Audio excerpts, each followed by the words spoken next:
We also need to think about extraneous variables, which are also called confounds or confounding variables. So what these are variables that you didn't think of that could vary systematically with your independent variable or your dependent variable. And I'm going to give you a quick survey here for you to think about confounds and how they could affect validity. So that's something I want you to ponder on a little bit, answer some quick questions on. But here's a quick example I will give you. Imagine that I was interested in whether doing a quick little meditation exercise could improve your puzzle solving ability. I would have an experimental group that does a puzzle, then does a short meditation exercise, and then does another puzzle. And then my control group would do a puzzle, sit there for a few minutes and not do anything, and then do another puzzle.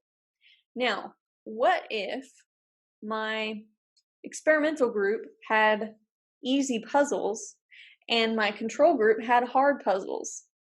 So my independent variable is meditation. That's the thing that I want to see if it affects their problem solving skills. I would love to see that the people in the meditation group got better over time at solving the puzzle.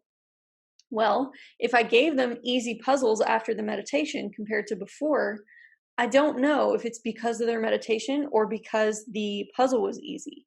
And my control group got hard puzzles, so I'm probably not going to see them improve at the puzzle after sitting there for just a few minutes. So that's a confounding variable. It screws up my study so that I don't know if my dependent variable change, puzzle solving, was affected by my independent variable or whether it was just affected by how hard the puzzles were that I gave them. That's not something I was trying to manipulate or measure. It was an accident in my study that then made my results very confusing and difficult to interpret. So I'll let you think about some more examples of confounds, and then we'll move on to artifacts. Artifacts are variables that we have controlled for or held constant.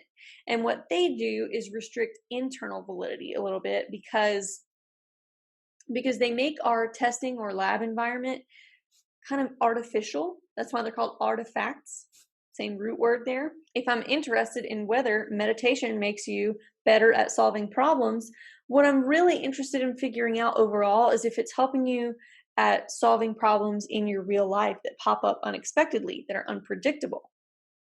So if I have this same setup, but let's say I keep the puzzle difficulty the same between both groups of participants, my puzzle could be very artificial. That may not be very much like the problems that you have to solve out in the real world, like scheduling conflicts or navigation issues and detours or any number of other things, coming up with a menu for cooking for the holidays. So if I find that people who meditated had a better score at the end on the puzzle than the people who didn't meditate, I still don't know how that applies to problems in the real world, right? It has restricted external validity. I want you to think about some more examples of artifacts. And what I want you to do is when you are reading research articles that have to do with the topics that you just started thinking about with your group and on your own, I want you to think about when you read these studies, do they have high internal reliability, external reliability, internal validity, external validity?